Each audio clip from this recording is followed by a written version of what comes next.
Oh, I've got an hour and a half to talk about ethics. It's my favorite topic. I think it is the most important topic. And actually, and thanks again for the invitation here. Do you know this is the first time I'm speaking at any major event in Canada? It's interesting, you know, it's always the case. You have to go south to make it. And then you get invited back to Canada and they will give you a microphone. And I've also been told we can go a little bit over. And as you know, once I get this microphone, I've actually been informed that it takes about, I think on average, about 4 security guards to get it away from me. And those security guards in the back, remember, I'm a biter. So, be careful. It's nice, I'm actually really happy to see the demographic here is very varied, right? Young to not so young. And that's nice, because some of the libertarian events in the US can be a little slanted towards the, I don't know how to put that nicely, the older side of the spectrum. And basically, when I do a speech there, I usually hear, what? What? Anarchism? We're supposed to strangle each other? What? What? Just drove up from Vegas, actually, to the chilly realm of Vancouver, so it's really nice to be here.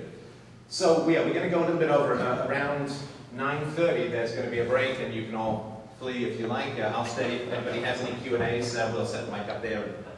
We'll talk some more Q&As. And I'm talking twice today, because other speakers cost money. And 2 for 1. You found the secret coupon on my website. So this morning, I'm going to put forward a sort of a theory of the history of ethics. This is going to be, I think this is going to be fascinating for me, at least hopefully for you too. And then this afternoon, I have a theory of ethics called University Preferable Behavior, and this is going to be like the comedy club. Well, not funny, but it's going to be like the comedy club in that if you're close to the stage, I'm going to borrow you. Because I think that ethics is way too conceptual a lot of the time, so I'm going to bring people up and we're going to demonstrate how a rational ethical theory can work in particular situations. So, if you're into audience participation, please sit at the front, otherwise I'll just have to, I think I've got a little harpoon to pull people onto the stage. But it would be really helpful because I think I'd like to keep it more dynamic that way. So, ethics, I think generally it's a call to good behavior. It's a call to be truthful, to be courageous. In the ancient world, in Athens, of course, the Greeks came out of a martial culture. And so the warrior culture, the dominance culture, was very powerful in the ancient Greek ethics, right? So it was all about a good man is a man who achieves power, who benefits his friends, and punishes his enemies, and comes to no harm himself. That was sort of the basic ethic. And Socrates came along with a very surprising ethic for the time, which was that it is better to suffer evil than to do evil. That was because suffering evil doesn't harm the soul, which was his major golden path to say. Whereas if you do evil to others, then it harms the soul. This was not good. And like most moralists through the ages, I'll just give you this is a very, very brief tour, so I apologize for not going into any detail. But the question, of course, that moralists have to answer is, why be good? Why be good? I mean, there's obviously great advantages in a material sense to not being good. I mean, you get lots of stuff for free. And the other thing, too, is that lots of people like not being good. I mean, presidents run for re-election. Seriously, you couldn't cattle prod me into running for it. Should some ancient Egyptian curse land on me and I wake up in some Oval Office, I'd be clawing to get out like a ferret in an old aquarium. But they want it again. Because, I mean, the government is what? The government is free evil. You get to do bad and other people get to pay. And so people really like not doing good. And so this is sort of the great challenge that philosophers face, and they face throughout history. And so because philosophy has had, ethics in particular, has had this really tough problem, why should we be good when it's so advantageous to be bad? I mean, the bureaucrats today was talking about love that power, I would assume. I was talking to a listener who came through customs this morning, grilled. Is this your boyfriend? How on earth could that conceivably be relevant to to anything. When I was crossing the border to go to Vegas, you know, they used to say, do you have more than $10,000? I'm a podcaster. Does that answer your question? But they ask, well, how much money do you have? Which is a much less open-ended question. It's very, but they like it. They could show up for work every day. They could do any bunch of things. But they like that power. I don't know if you've read some of the latest studies. Completely fascinating. Dopamine is a natural opiate within the body, and when you rise in power in society, your body releases more of this natural opiate. You get high from power. And according to the measurements, it's actually more powerful than cocaine. Gaining political power, the exercising of violent power over other human beings, is more addictive than cocaine. This is why it's so ironic that we have politicians fighting the war on drugs, who themselves, of course, are addicted to politics, in a very real, very physical sense. And if you go back down, if you lose hierarchy, they've done these studies on monkeys, if you lose your place in the hierarchy, your dopamine production begins to diminish considerably. You get withdrawal. I think that's why they want to go back to office. That's why they're addicted.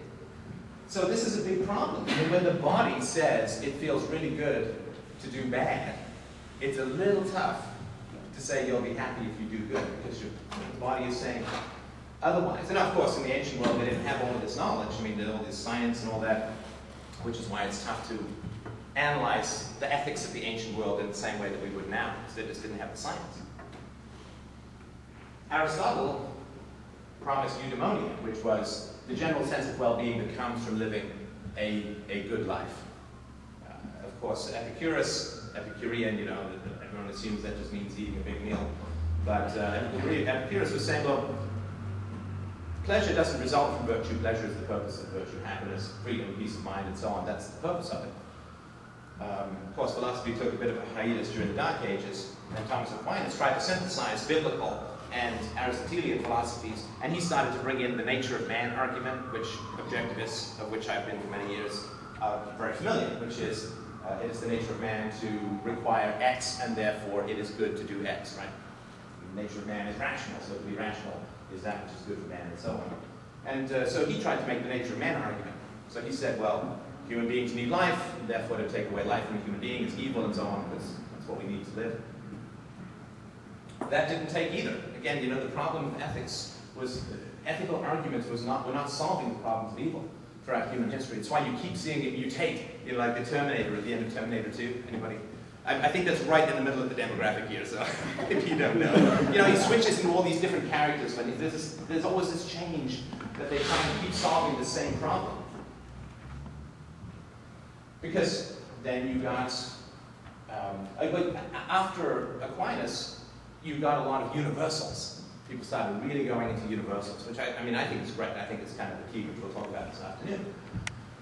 Kant, we got objectivists, normally Kant, you know, spit down the side, and not such a big fan of Immanuel Kant, but he had the categorical imperative, which is sort of act as if the principle of your action becomes everybody's duty. Everybody has to act that way. So if you steal, everybody has to steal, and if that can't be sustained, then you shouldn't steal. That was his approach. Well, that didn't work. Evil continued, right? So there's all these inoculations that don't work. The founding fathers. All men are created equal. I wish they'd just stop there, you know. That way you don't need a constitution, because if all men are created equal, no man or woman should have political power over others. But they always got to have one more sentence. Yeah. And so we need a government to do that. And that didn't work. I mean, right after the Constitution was enacted, wasn't it George Washington riding down to Pennsylvania at the head of an army because the whiskey tax wasn't being submitted on time?